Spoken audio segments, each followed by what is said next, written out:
Welcome to Lift Your Story podcast with guest Nicky Shauder, co-founder of the Permaculture Gardens. Hi everyone, I'm Lori Ann. I am that gal from Mississauga, Ontario, Canada, and with... I am that guy. I am Roy Miller from Dallas, Texas. Welcome to our Lift Your Story podcast. In this episode, we welcome Nicky Shauder, and she's the co-founder of Permaculture Gardens. Thank you so much for being with us today. Oh, I'm so happy to be here. Thank you. Yeah. So, I was just going to say quickly, and sorry to hear that Dave couldn't be here with us, but we'll move forward that you can give us a little bit more of information about him as we move along. Yes, and I normally do the podcast with him, but he's putting the twins to the younger kids to sleep. So it's perfect. So, Nicky, you guys really work with people, showing them how to grow their own food and be self-sufficient. Is that kind of what y'all do? Yes, sir. So we help families around the world now, really, who have backyard gardens, grow their own food, their medicine, and find God in the garden through ecological gardening. Oh, really? Wow. Yeah, that's interesting. Yes, and that's gardening without pesticides, with nature, and that's what permaculture is all about, looking to the patterns of nature to see how you can best work with the animals, with the fungi, with the microbiology of your soil to bring about an abundant harvest instead of forcing it, trying to do pesticides or in most conventional agricultural systems, a lot of tilling. There's a lot of balance and a holistic view when you do things in a permaculture way. Well, I think there's a big trend in people doing natural, no pesticides, no fertilizers, no chemicals. They want everything to be organic, natural, because it's better for your health, it's better food. But are you finding for people, with their land, with all the pesticides and chemicals that have been there before, how hard is it to get it back to that natural state? Well, you'll be surprised because the science is catching up with how fast you can rebuild your soil. But nowadays, if you use things, first of all, the toxins that are present in your soil, they would say, it'll take several years before that dissipates or that goes away. I always, and truly, I like to say the solution to pollution is dilution. I'll say that again because sometimes the solution to pollution is dilution. So eventually, if you don't put more pesticides on it, the rains will come. The pesticides will dissipate and eventually get locked up as you build your soil. Now you can accelerate this process of dilution or balance or return back by building your soil with composting, with more carbon inputs, by growing cover crops. And when you introduce a lot of carbon to your soil, they create these long chains that lock up the toxins. And that's one way that chemically that happens. And then the other way is when the bacteria, the microbiology, the fungi, now they have a term called mycoremediation. That's something that you use fungi to clean up oil spills, or you use fungi to clean up pollution. And that's because there's something with the fungi where they can transform or lock up these toxins, and they can transform it even into different elements. And in some other respects, I know bacteria can even they have gut bacteria. They have or earthworms, or certain earthworms have gut bacteria that can not earthworms, red wriggler worms that can chew up these different bacteria and then transform them into different things. So that science, like I mentioned, is just catching up. You'll see that some papers come out about mealworms digesting styrofoam, and styrofoam is considered toxic. But now mealworms can't live off of styrofoam. You can't just give them a bunch of styrofoam. We've tried this. We've tested this. Actually, our kid's science teacher, when he heard about it, started experimenting in their class, and they can do it in small amounts. But if you have a concert of different things acting towards the same purpose, which is working together to heal the land, to make it more fertile, to remove the toxins in there, you'll see that that acceleration is sped up, and you don't have to wait as many, like 10 or 50 years for your soil to come back again to life. It's interesting you mentioned worm because I saw something that was maybe a couple of days ago. I think it was on Facebook, but and I think it was an ad actually, but it was something to the effect of if is your soil healthy? If you don't have worms, you need to get some, you know. And I was kind of surprised by that, but is that really a fact? It's, in fact, farmers maybe 100 years ago would qualify the fertility of their soil by counting the number of worms in an area. So if how do I know if this land is good for planting in? You'd get a little patch and you'd see how many worms come up, and that would tell you. Because there's like, if you look at the research on, this is just the red regular worm. This is the specific worm used for composting, Eisenia fetida. If you look at the research on that, they have 80 plus different bacteria in their gut that chew up all the compost and turn it into their poop, which is so fertile. And those bacteria don't even have names because the scientists don't even know what those, you know, but they're there, and we don't understand fully that process of how that is. And it seems new again, but it has been done for so long, many years, in generations past.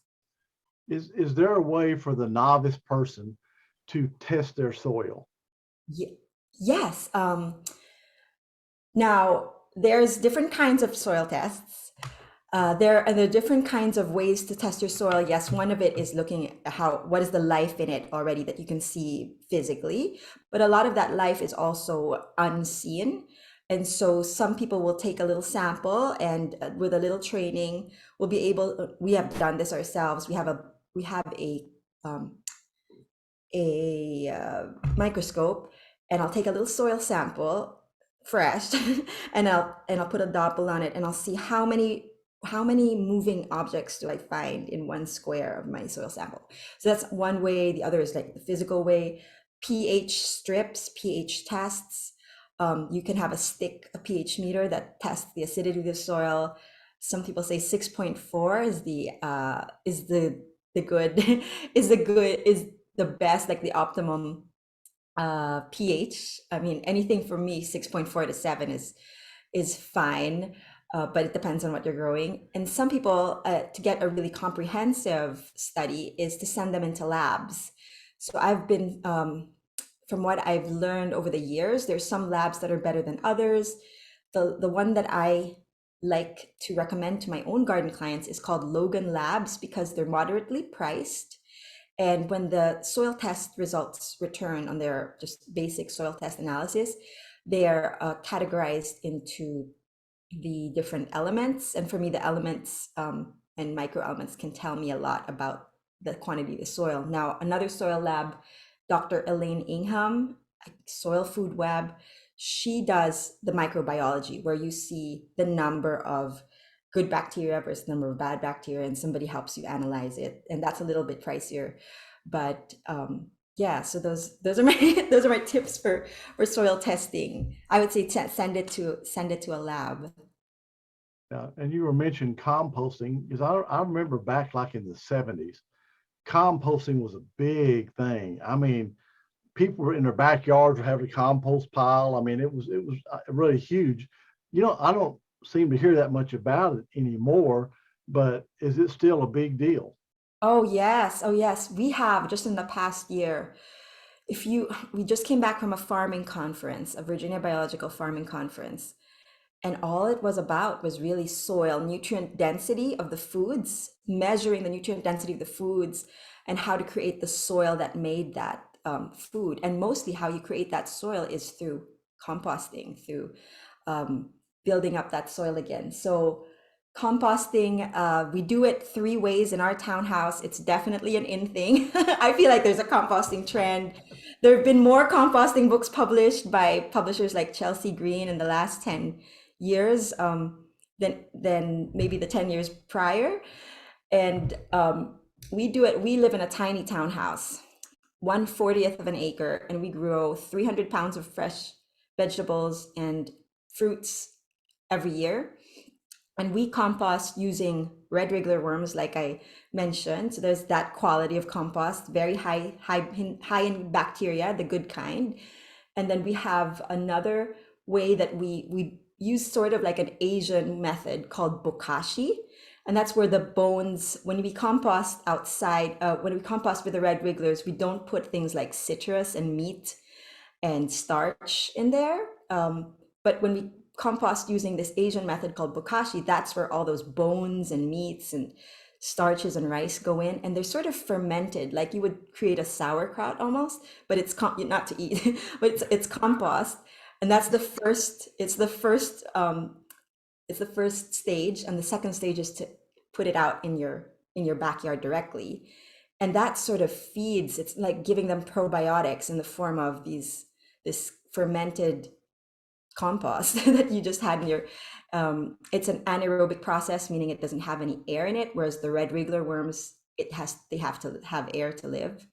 Then the third way that we do it is the old we've done it through a pallet, where we just collect the compost and let it stew for 3 months with ideally with a good ratio of carbon to nitrogen, 1:4, so more carbon than nitrogen. Nitrogen will be just 1/4 of those layers, and then we let that sit for 3 months, and then it becomes compost. If we stir it every other day, we get it faster. We get the finished compost in about a month. And yeah, those are, in general, we have a whole webinar on these specific composting methods. But I would say no, there's definitely a trend of returning to the land, composting, even among farmers, even among home gardeners. Interesting. We here in Mississauga, we have every week our compost is picked up. I should probably look into where it's going, but that's a big trend here. They don't have that. It's not as common in some other cities, although they offer that pickup. But in Mississauga, it's been really big, and people are using it. They're making sure that they put all their composting, because it's trying to reduce waste as well, right? And the garbage and such. And I think that's wonderful. Yeah, and do they sell you back, or do they give you back the finished compost at the end of your service? No. No, that's why I'm just wondering. It's something put out by the city, so it'd be curious Oh, to find out what they do with that. Now you've just had my questions asked that.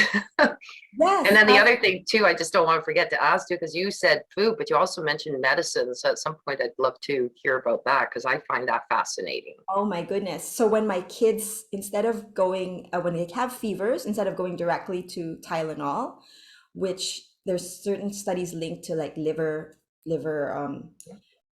disorders because of that, I will go and try to, in my garden, there's a perennial called yarrow, super easy to, probably native to Canada too, to North America, and that'll be a tea for them. And it's a antipyretic. So it will reduce the fever. When my daughter and I, if we have dysmenorrhea, it'll be ginger and yarrow tea, and that helps as well. And then elderberry, we have elderberry. We don't have to buy like elderberry drops or anything. Echinacea, we have echinacea in our garden. I have an echinacea tincture in the fridge all the time. I have a cayenne salve. I have comfrey salve for when our bones, these are all when our bones are, when we have like muscle aches, when everything like medicinal is starting to be, I still have some topical, Neosporin, but yarrow can work as neosporin as well as pitch pine from your pine trees, pine pitch rather. Those, as the more I study, the more I am going towards the natural remedies first, before reaching for the natural remedies first before going into the manufactured ones. Funny, because it's kind of biblical. It does say, I'm not here preaching or anything, but I do know that part of the Bible. I'm reading it right now. And there was one part that ultimately, I'm not going to quote it properly, but says that for every ailment on this, there is a natural antibody or something to cure it on this earth, that not necessarily has to go through manufacturers or anything, that there's natural stuff that can help. So that's interesting. Oh, Lori, I feel that so strongly too. I feel really supported on days that my eyes are twitching because I'm a mom of 6 and we do a lot of work. We're running this business. We're homeschooling 3 of the kids. We're preparing to move, which is why I know what a composting service is like, because now the compost is on hold and we're having a foods service, scrap service come and pick it up. And then so at the end of the day, when my eyes are starting to twitch, I'm like so grateful for something I grow, which is tulsi. It's a holy basil. And I had it, I don't have it now, it's winter time, but I've had a big jar of it ready. And every time I drink that tea, I'm like, this must be something God gave for moms specifically, because I just relax, I'm happier. It's a good herb. So Tulsi. Oh, fantastic. Very You interesting. mentioned your 320 pounds of fruits and vegetables you grow every year. What are some of those things that you are growing, that 320 pounds? 300 pounds. So a lot of that, there's pumpkins. There's something called zucchini rampicante that just is so disease resistant. That's an heirloom Italian zucchini that we have. We grow a lot of our herbs.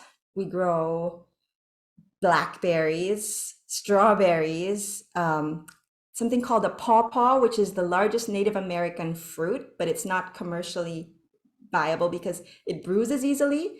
But it's like a cross between a mango and a banana. We grow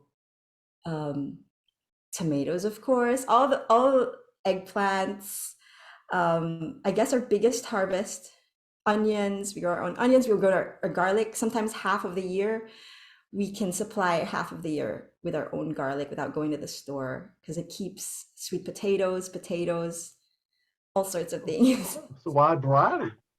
It is a wide variety. And we try to keep it that way because the more diverse your garden is, the more you try to shy away from just planting one sort of thing. You have flowers, you have herbs in the mix, the more stable it becomes because you're supporting the pollinators and the other, friendly bugs and bacteria that like to promote your garden's fruit.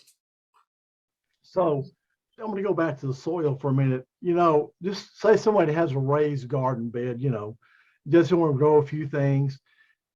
Can you buy good soil somewhere? I mean, just this, say I need a yard of good soil for farming. Is that available?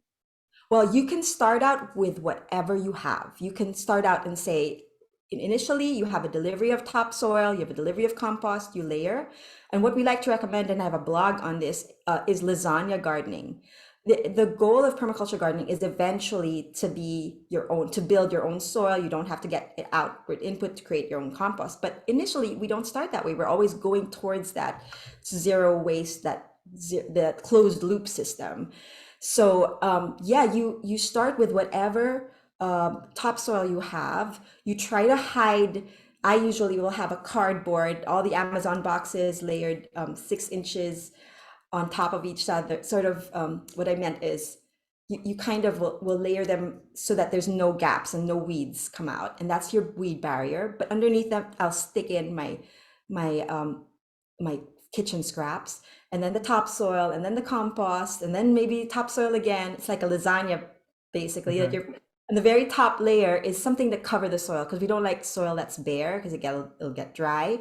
So we will cover it with straw mulch, because that'll break down really quickly as well. And then after that, then you can plant in either seedlings if you want to start with seedlings, or the seed starts that you direct sow in it. How did you get started in this? Well, our origin story is really our kids had allergies. Our first 2 children had allergies so severe that we started questioning the food system. And my husband and I, he had some expertise in gardening, so he started growing something in our backyard, but they failed. Like we got we started 10 plants. We got maybe 3 tomatoes out of 10 plants. We didn't know what we were doing wrong until on one of our bookstore dates, we stumbled upon the word permaculture, which is just, an umbrella term for many of the things people have been doing for millennia in raising food properly, and using those techniques, we were able to do more with much less. And another word I like to call permaculture gardening is lazy gardening, because you're trying to make the system and the bugs work for you, and you don't have to water as much because they're collecting all the water, or you've created that ditch to collect the water. You've just designed it. It's like what we were meant to do on Earth. It's just you're in charge of designing. Human, you can prune so that they fruit more. But aside from that, really, it's more just observing what it is that makes the nature tick and creates this abundance of life. Yeah, that sounds fantastic. I mean, you know, and I see there's a big trend to people. I mean, you go down, you see people have a little small garden, and we didn't see that growing up too much. Our great grandparents out in the country had it, but not in the city. But now then, you can go down and it's these people out there. They're out there. They got a little small patch of garden in their yard, or they've got raised beds on their patio, and Yeah. they're growing their herbs, and the tomatoes, the few things, So And they're even trying to argue to be able to have chickens again in their backyard, which is my mother grew up with that. They had, they were in the city, but they had chickens, and then they stopped it, and they're trying to bring that back. And I'm telling you, I had a little hobby farm, and fresh eggs are unbelievably, like, I don't know what it is about, but they taste better. They really do. And Yellow. going to get them. Yes, they're Yeah. yellower. The yolk is so bright yellow. Yeah. Fill you up more. It's amazing. We don't have chickens right now, but that's why we're moving. But some parts of our location, that's wonderful to hear, Lori, that there is a Yeah. trend, and Roy, that there is a trend towards. well, in the city I live in, I mean, there's a girl I know. She's got chickens in her yard. A bunch of them. She's always posting on Facebook all about her chickens all the time. And all these different kinds. I've never even heard of. I don't know. Does that mean different kinds of chickens? I mean, they're just all over the place. There. But she shows her out there picking, her eggs. Oh, look at this, So yeah. And the thing is, they have personalities too, just like any other pets. Like they're so cute, and they're all very different. It just makes it harder when you lose them. Or I remember my mother, they had the roosters and eggs, and one night I guess the next morning she went looking for hers. The night before she had chicken, she didn't realize that it was the one she liked the best for pets. So you don't make pets out of them if you're going to be eating them. Well, that's like my son. He was down at his friend's house, and so he said, "You want to stay for dinner?" He goes, "Yeah, sure." And so his mom says, "Well, Ryan, go out and get a chicken." She says, "We're gonna have chicken. You like chickens? I love chicken." So they go out in the backyard. Chris has no idea what's coming. So Ryan grabs his chicken. He goes, "Oh my God, what are you doing?" He goes, "Well, we're gonna have chicken for dinner." "That chicken?" "Yeah." And he goes, "Oh, Dad, it was weird." I said, "Well, did you eat the chicken?" He goes, "Well, yeah," but he says, "It was kind of like, do I really want to eat this chicken?"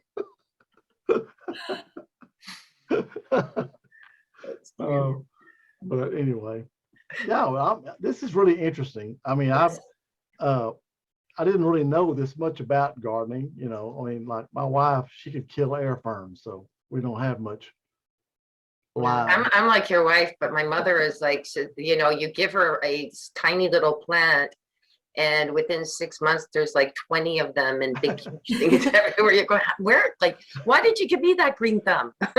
Oh, I was definitely a black thumb too. My grandma was a big orchid farmer or orchid person, and she would say, "This is yours," and I would never take care of it. And then now I'm doing this. I'm teaching people to grow their own food, teaching people so I still kill things, but more of it will survive the more you garden.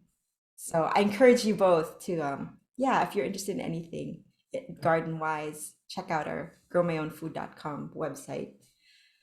Now, have all your kids got past these allergies now? So a lot of their allergies went away, but the things that remained for the first two so we didn't stop eating let's say KFC until after the second one. And then after the two who have the allergies have nuts and peanuts, but they began by having an allergy to dairy, to gluten, to beef, to peas, Good to grief. to eggs, and to milk and gluten. And then all of them went away except for the tree nuts and the peanuts, but they can still eat almonds. So now they can eat almonds and chestnut. But the rest of the kids, they didn't have any allergies. Oh, Thank God. great. Well, Wow. that was a lot of allergies. My goodness.